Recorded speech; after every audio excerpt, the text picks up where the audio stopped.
Kasi naging officer ako sa kaya nga lang po, yung Orbis po kasi, Region 1 po yun. Ang San Clemente, Region 3. So, takot namin kayo, hindi namin sakot yung Region 1. Pero pwedeng mag-combine, katulad nung nakaraan, nagkaroon ng, nakiusap sila kay RD, sa firing, sa nasama sila. Diba? So, yun, pwede. Mag-protocol muna tayo sa regional director ng Region 1. So, ganun po ang ginawa namin kung bakit nakasama yung Region 1 yun. Pero tayo po kasi Region 3. Ang Region 3, kasama natin lahat. Bulacan, Bataan, Siya, Ala, Mando, ay Pampanga, kapitin mo na dito sila. Kapit na daw po kayo dito. Okay. Siguro po pwede na po tayong pumasok dito sa ating event.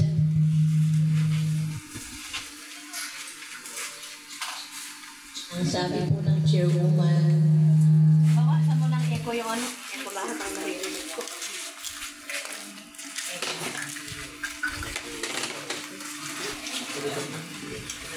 Na, dito ka na.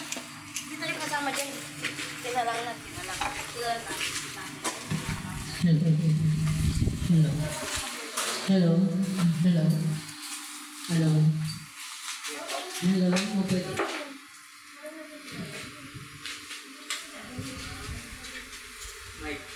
Hello, Mike. Hello, Mike. Mike, first.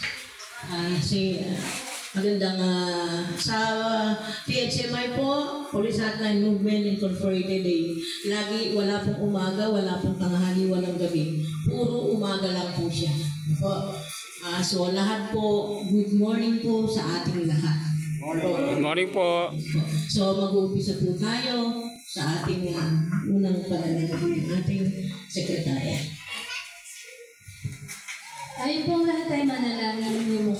Panginoon, maraming salamat po sa bawat isa na nandito. Maraming salamat po sa aming pinakasang pisikal, spiritual at emotional na patuloy mo kong pinagkakatiwala. Panginoon, salamat po sa bawat isa na nandito. Panginoon, mamatod po ng anniversary ng PHMI, na mapapagpalain po ang bawat isa.